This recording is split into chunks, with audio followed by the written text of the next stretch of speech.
Welcome to Suki Mango Kitchen. Hi friends, புதுசாக சேனலில் பார்க்குறீங்கன்னா மறக்காமல் சப்ஸ்கிரைப் பண்ணிக்கோங்க. பக்கத்தில் உள்ள பெல் சிம்பலையும் ப்ரெஸ் பண்ணிக்கோங்க. இன்றைக்கி நம்ம கேஸ் ஸ்டவ்வை எப்படி க்ளீன் பண்ணலாம் அப்படிங்கிறது தான் பார்க்க போகிறோம். கேஸ் அடுப்பு மேலே இருக்கிற அந்த ஸ்டாண்டு, அந்த தட்டு, பிளேட் எல்லாமே எடுத்துடலாம். முதல்ல இது ஒரு நியூஸ் பேப்பரை வச்சு தொடச்சிக்கலாம், ரஃபாக தொடச்சிக்கலாம். இதிலே ஸ்டவ்வில் இருக்கிற எண்ணெய் பிசுக்கு எல்லாமே கொஞ்சம் வந்துடும். ரஃபாக தொடச்சி முடிச்சுட்டு இந்த பிளேட்டையும் எடுத்து வாஷ் பண்ணிக்கலாம். இந்த பிளேட் வந்து நம்ம பாத்திரம் கழுவுற மாதிரி தான். பாத்திரம் கழுவுறதுக்கு யூஸ் பண்ணுற ஜெல்லு போட்டு நல்லா ஸ்க்ரப் பண்ணி எடுத்துட்டிங்க அப்படின்னா அதில் இருக்கிற அழுக்கு எல்லாமே வந்துடும். இப்போ ஸ்டவ் மேலே தண்ணி தெளிச்சிக்கலாம். தெளிச்சுட்டு வேறொரு நியூஸ் பேப்பர் எடுத்துகிட்டு இந்த தண்ணிக்கு மேலே நல்லா துடைக்கலாம். ஈரமாக இருக்கிறதுனால ஈஸியாக அழுக்கு எல்லாமே வந்துடும். இந்த ஸ்டவ்வில் இந்த மாதிரி டிசைன் இருக்கிறதுனாலே ஒவ்வொரு ஓரங்கள்லேயும் போய் அழுக்கு சேர்ந்துக்கும். ஸோ அதை நல்ல பேப்பர் வச்சு தொடச்சி எடுத்துக்கலாம். இப்போ ஓரளவு ஸ்டவ்வில் இருக்கிற அழுக்கு எல்லாமே வந்துடுச்சு. இந்த ஓரங்களில் இருக்கிற அழுக்கு மட்டும்தான் அப்படியே சேர்ந்து போயிருக்கு, அதையும் எடுக்கணும். இதுக்காக மறுபடியும் ஸ்டவ் மேலே தண்ணி தெளிச்சுக்கலாம். அடுத்ததான் நம்ம வந்து சோடா உப்பு இதில் போட்டுக்கலாம். சமையலுக்கு யூஸ் பண்ணுற சோடா உப்பு இது வந்து ஒரு 2 ஸ்பூன் அந்த மாதிரி எங்கெல்லாம் அழுக்கு இருக்குதோ அந்த இடத்துலலாம் போட்டுக்கலாம். போட்டுட்டு நல்ல ஸ்க்ரப்பர் வச்சு நல்லா தேய்ச்சி எடுக்கிறோம்.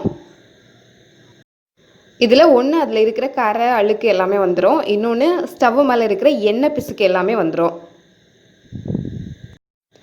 இந்த சோடாப்பு கொஞ்சம் கூட வேணும் அப்படின்னா இன்னும் ஒரு ஸ்பூன் கூட நீங்கள் போட்டுக்கலாம். போட்டுட்டு நல்லா தேய்ச்சி எடுத்தால் போதும், வேறு எதுவும் போடணும்னு தேவை கிடையாது. இந்த மாதிரி ஸ்டவ் வந்து வாரத்தில் ஒரு தடவை க்ளீன் பண்ணாலே போதும், அப்படியே புதுசாக பளபளன்னு இருக்கும். இப்போவே ஃபுல்லாக க்ளீன் ஆயிடுச்சு. இந்த மாதிரி நல்லா தேய்ச்சி எடுத்துக்கலாம். ஸ்க்ரப்பை போட்டு தேய்ச்சதுக்கப்புறம் ஒரு ஈர துணி எடுத்துக்கலாம். ஈர துணி வச்சு ஸ்டவ்வை நல்லா தொடச்சிக்கலாம்.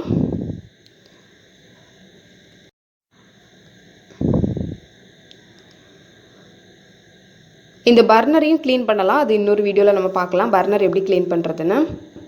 ஈர துணி வச்சு தொடச்சி முடிச்சாச்சு. உடனடியாகவே ஒரு காய்ந்த துணி எடுத்துகிட்டு அதை வச்சு நல்லா தொடச்சிக்கோங்க.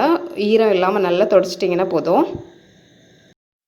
இந்த பிளேட்டு ஸ்டாண்ட் எல்லாமே ஏற்கனவே கழுவி காய வச்சுட்டேன். ஸோ அதுலேயும் எந்த விதமான அழுக்கும் இல்லை, நல்ல பளபளன்னு இருக்குது. ஸோ இப்போ வந்து கேஸ் ஸ்டவ் வந்து நம்ம செட் பண்ணிடலாம். நிறைய பொருள் எதுவும் பயன்படுத்தாமல் சோடா உப்பு மட்டுமே பயன்படுத்தி ஸ்டவ் மேலே இருந்த எண்ணெய் பிசுக்கு, துரு, அழுக்கு எல்லாத்தையுமே எடுத்துடலாம். புதுசு மாதிரி பளபளன்னு தெரியுது. கண்டிப்பாக ட்ரை பண்ணி பாருங்கள். வீடியோ பிடிச்சிருந்தா லைக் பண்ணுங்கள். சேனலை மறக்காமல் சப்ஸ்கிரைப் பண்ணிக்கோங்க. பக்கத்தில் உள்ள பெல் சிம்பலையும் ப்ரெஸ் பண்ணிக்கோங்க.